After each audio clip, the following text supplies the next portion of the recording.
नमस्कार, मैं हूं आंचल सिंह और आपका स्वागत हमारे चैनल पर। जिस तरीके से रशिया ने भारत का समर्थन किया था और अब चाइना को एक और झटका लगा है, क्योंकि रशिया ने एक बार फिर कह दिया है कि यूएनएससी में भारत की अस्थायी सदस्यता होनी चाहिए। तो जिस तरीके से अमेरिका, ऑस्ट्रेलिया लगातार भारत का समर्थन कर रहा है और भारत को अस्थायी सदस्य बनाने की मांग कर रहा है, वहीं पर रशिया भी भारत के समर्थन में है।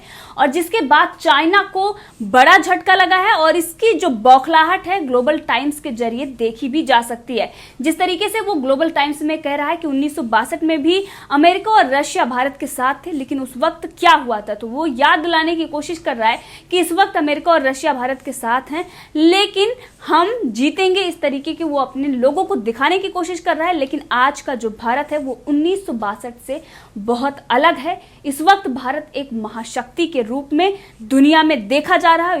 इस समय जो भी फैसले ले रहा है वो भारत खुद के नेतृत्व पर आकर ले रहा है और प्रधानमंत्री नरेंद्र मोदी इस तरीके के नेता हैं कि किसी भी देश को वो मुंह तोड़ जवाब दे सकते हैं। तो इसी विषय पर चर्चा के लिए हमारे साथ हैं राजनीतिक विश्लेषक पवन त्यागी। सर, आपका बहुत बहुत स्वागत हमारे चैनल पर।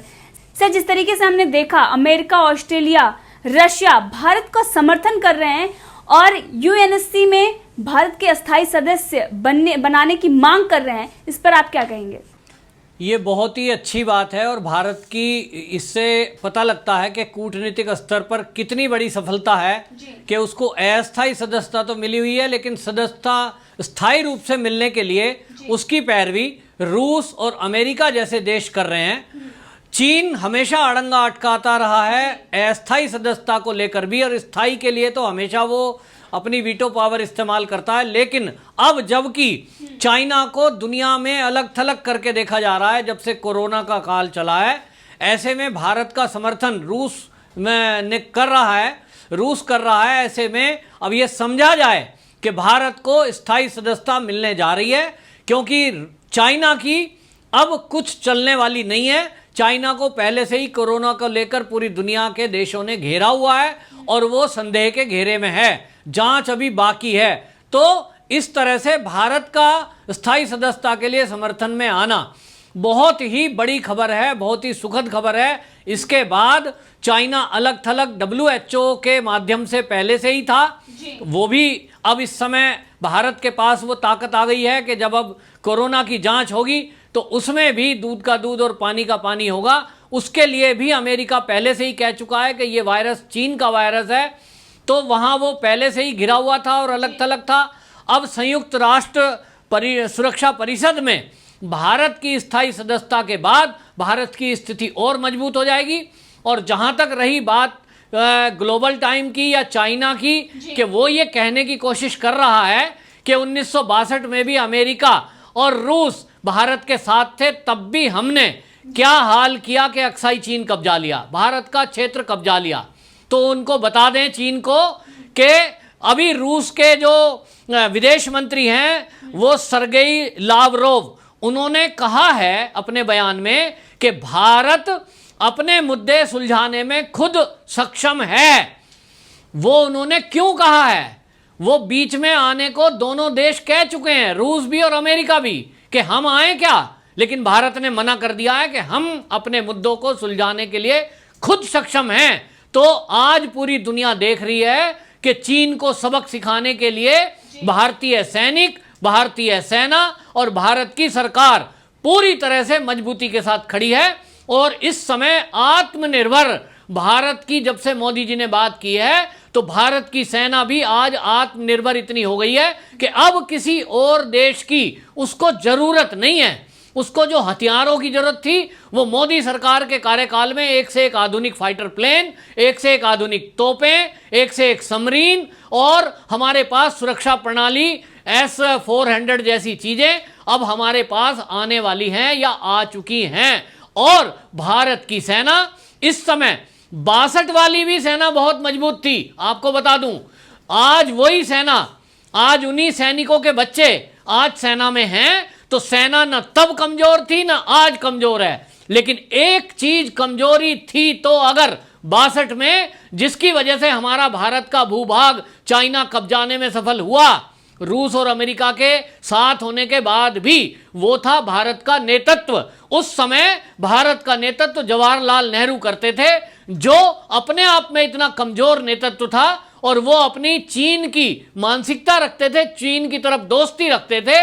उन्होंने कभी भी तवज्जो नहीं दी अमेरिका को, जरूर साथ में आया, लेकिन उनकी कम्युनिस्ट विचारधारा के कारण से जो झुकाव था, दोस्ती थी, और उन्होंने उसको दान में एक तरह से दे दिया। हमारी सेना उस समय भी इस बात से दुखी हुई थी कि हम जब कुछ घंटों के अंतराल में अपनी जमीन को वापस लेने में सक्षम हैं, तो हमारे प्रधानमंत्री ने ऐसा निर्णय क्यों कर दिया कि हम अपनी उस जमीन को, कब्जाई हुई जमीन को, अक्साई चीन को छोड़कर वापस आ जाएं। उस समय के सैनिक, आज भी कुछ लोग जिंदा हैं जो कहते हैं कि उस समय दिल्ली का निर्णय ठीक नहीं था, कमजोर नेतृत्व था, जिसके कारण अक्साई चीन हमको छोड़ना पड़ा, वरना सेना उस समय भी मजबूत थी, आज भी मजबूत है। और आज जबकि केंद्र में मोदी जी बैठे हैं, आज रक्षा मंत्री राजनाथ सिंह जैसे लोग बैठे हैं जो देशभक्त लोग हैं और देश की एक एक इंच जमीन के लिए कृत संकल्प है कि वो देश की भूमि के लिए अपनी जान की बाजी तक लड़ाने को तैयार बैठे हैं। ऐसे में मजबूत नेतृत्व जब दिल्ली में बैठा है, जिसने हर तरह से सेना को मजबूत करने का काम किया है, आज आप देखिए किस तरह के अस्त्र शस्त्र सेना को दिए गए हैं। उसके साथ ही साथ सेना को सबसे बड़ी ताकत दी है जो सरकार ने, वो दी है सहमति, कि सेना मौके पर जो निर्णय करना चाहे वो कर सकती है। हमारी सहमति एडवांस में है। आपको दिल्ली की तरफ ये नहीं देखना कि रात के अगर 2 बजे चाइना की तरफ से कोई गोला या गोली आए तो पहले आप दिल्ली में ऑर्डर लेने के लिए किसी रक्षा मंत्री, किसी प्रधानमंत्री के हस्ताक्षर या उनके फोन की प्रतीक्षा करें।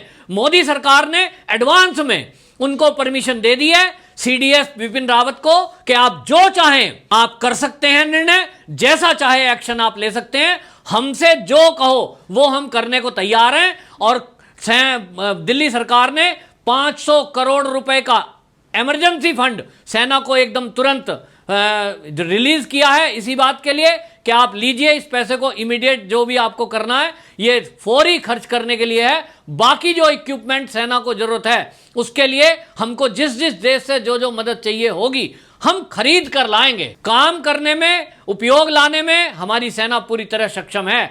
तो चीन ये बात भूले नहीं कि 62 में भी सेना मजबूत थी उस समय, और आज भी सेना मजबूत है। आज के सैनिक जो आपने देखे हैं कि एक एक ने 5-5 की गर्दन मरोड़ दी, ऐसे ही सैनिक उस समय भी थे। तो हमारा देश का सैनिक कभी भी कमजोर नहीं था। कमजोर था तो देश का नेतृत्व उस 62 के समय में। आज वो नेतृत्व 62 के नेतृत्व से कई गुना शक्तिशाली है।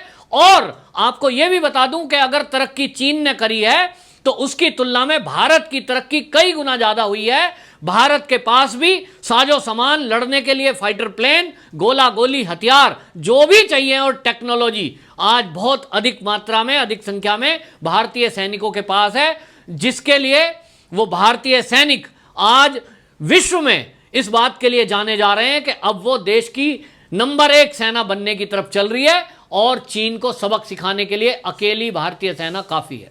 जी हाँ, आपने बिल्कुल सही कहा। उस वक्त का जो भारत था वो पंडित जवाहरलाल नेहरू उस वक्त के प्रधानमंत्री थे, लेकिन आज अगर बात करें तो प्रधानमंत्री नरेंद्र मोदी हैं।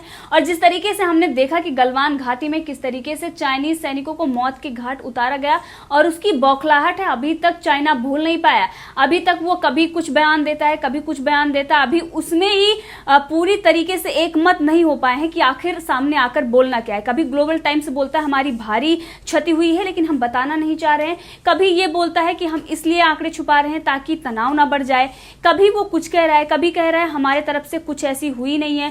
अब भारत पर आरोप लगा रहा है, भारत ने घुसपैठ की तमाम तरह की वो खबरें चला रहा है। यानी कि जिस तरीके से जब जैसा ऑर्डर आता है, जिस तरीके से प्रोपेगेंडा चाइना को फैलाना होता है, जिस तरीके से हवा देनी होती है, उसी तरीके से वो ग्लोबल टाइम्स को बोलता है। उसके बाद ग्लोबल टाइम्स इस तरीके की खबरें चलाता है और वहीं पर भारत में बैठे कुछ लोग उनको समर्थन कर रहे हैं जो 1956 से ही हिंदी चीनी भाई भाई का नारा लगा रहे हैं।